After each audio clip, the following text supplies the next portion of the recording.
la ismarinayo tafsiil bi u baahan yihiin maaha in la yiraahdo waa xaaraan bil kulliye mana ahan in la yiraahdo waa xalaal bil kulliye waxay u baahan yihiin maadadii asalkooda ka yimaadeen ninka faqiihana waa sidaa weeye waxa asalkooda xaguu ka yimid ayuu daa'iman eega hada jaraane haddii ay markaasi keenaysa buu yidhi oo jamaal iyo qurux keliya ay keenaysa laakiin wax darara aanay u keenaynin qofka bani aadamka maadada laga sameeyeen ay xalaal tahay markeedii horeyso waxba kuma jabna biyo taas laakiin hadday darar keenaysa buu yidhi oo maanta markaysaa sabab ay ugu noqonayso inuu qofkii dhibaato ama cudur ama ay u keento daarakil ama indarakil haddii cudur u keenayso marka waa xaaraan bay noqonaysaa maxaa yeelay xadiidka rasuulka ayuu soo qaata uu leeyahay laa darara walaa diraara fi lislaam marka fa inaha tumnacu min ajli darar buu yidhi markaa dhibka ay keenaysa darteeda yaa loo mamnuucayaa haddii aanay asalkeedii maadada marka horete ay xaaraan ahayn taban mustaqaat albatrool asalkeedu markii hore xaaraan ma laakiin hadday keenayso ethiliinkan iyo waxyaalahan iyo oksidaadkan hadday keenayaan dhibaatooyin qofka bani aadamka u keenayaan in la isticmaalaa xaaraan bay markaa noqonaysaa waayo qofka bani aadamka sixadiisu wax walba way ka horeysaa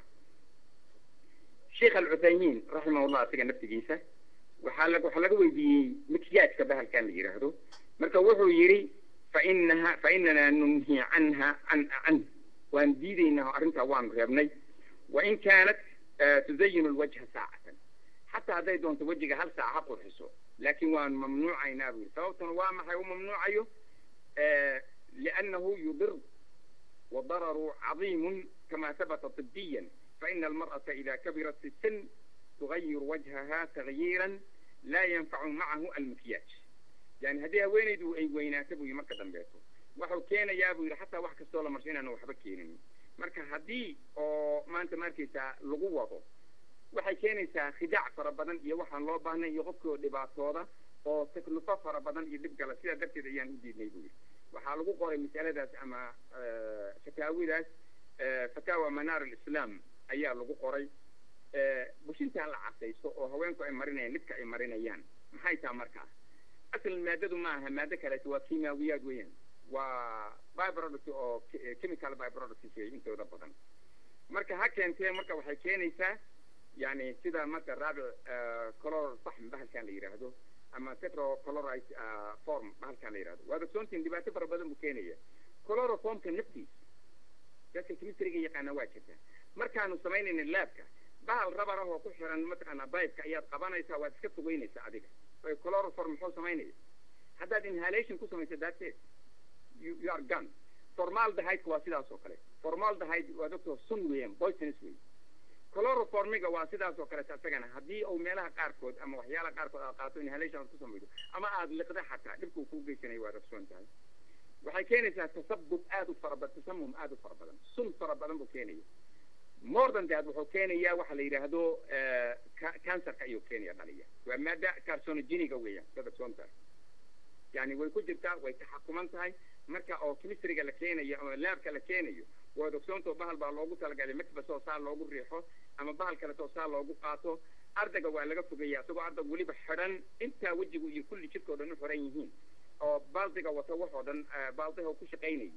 ayaa waliba la yiraahdaa careful oo macalinka iyo ninka laabka ka shaqeynaya kulli uga sheekeeyana la yiraahdaa bahalka waa sun weey ha ku dhimanayna iska ilaali baa la oranaya hadduu la arka ardaygu si xun u qabanayo waa in laga qabto la tusiyo sida uu qabanayo bahalaha soo kaleeyo maxaa yeelay carcinogenic compound maaha wax sahlan maaha in dadka lagu sii daayana maaha marka waxay keenaysaa xataa qaarkood waxa lagu sameeyay bariga sida sheegayeen Canada lagu sameeyay sida ay hu qirtay chloroformka iyo mudiibaad ukhra oo kaleeto ama solvents kaleeto waxay aad sabab ugu noqdaan xataa researchgaas Canada nafteeda way soo saartay iyadoo qaarkood lagu sameeyay wadankan waxay yiraahdeen wuxuu sabab u noqonayaa cancerka waliba midka aad u developmentiga sameeya oo qofka jirkiisa 100% ku faafay daqiiqoon yar yar xaqaa'iqda cilmiga marka ama maadooyinka la sameeyo waxa weeyaan baalka markii la mariyo wuxuu soo jiidaya xataa inuu kulaylaha ama qorraxda inuu soo dhuuqo ayuu keenaya qorraxdu soo jiidaya absorbent way qorraxdu soo jiidaya qorraxda markuu soo jiidana yani wuxuu keenayaa mudaacafaad aad u fara badan ama dhibaatooyin aad u fara badan bushinta wuu qalajinaya bahalka marka la mariyo wuxuuna u keenayaa dildilaac fara badan yani gabdhihii marsadaa la weydiinaya taa anagu ma marsanee soo sida ma gabdhaha marsadaha la weydiiyo wuxuu keenayaa wuu qalajinayaa meesha markay marsadaan wuu qalajiyaa weliba markaasuu dildilaac iyo dhiig buu ka keenayaa meesha laga mariyo kolkaasay waxay raadinayaan bahalkan kaleeto monster kaloo haddana lasii marinayo intaad waxaad arkay mid bushmihidii la dagaalamayso baad arkaysa maray casaynayso iyo maray marinayso bahal kaleeto waa musiiba kubraa wey fadlan can daalika markay cuntada cunaysana way la liqaysaa marka ilaa say ku cunaysaa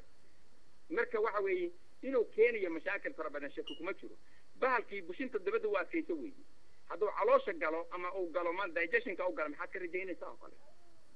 dhibaatooyin fara badan buu keenaya shayguna hadduu yar yahay xataa naftiisa oo la yidhaahdo waa traces baa la yidhahdaa marka la doonayo ama traces wuxuu markay gaaraan party per billion markay gaaraan laakaan ka shaqayn jirnay waxaa la yidhahdaa qiimo badan male party per billion markuu gaaro shay yani intaas markaad ka hadlaysid oo tiraahdo maadada waxaa ku jira ama ku jira waa party per billion markaad kusoo cabirto okay bay ku leeyihin maxaa yeelay mawaadan zarniiqa iyo xataa kullu biyaha waa ku jiraan ama mercuryga iyo way ku jiraan laakiin level mucayana oo nin qofka sun uu keenta karin iyo ku jiraan hadday marka wuxuu accumulation sameeyaan marka dambe qofkii maanta caafimaadkiisii waxay u keenaysaa runtii xanuun aad u fara badan iyo waxaanu qaadi karin ayay markaasi ugu sabab noqonaysaa kolka waxyaalaha noocaas oo kaleeto tashaquqaas oo haragga u sabab noqonaya xawla alfami ama siinaya midab daarkii ama mararka qaarkood markii la mariyo midab daarkii oo siinaya mudow buu siinaya bushintii maxaa yeelay wuu kaxaynayaa oo dhiiggii ayuu ka xirayaa inta badan markuu ka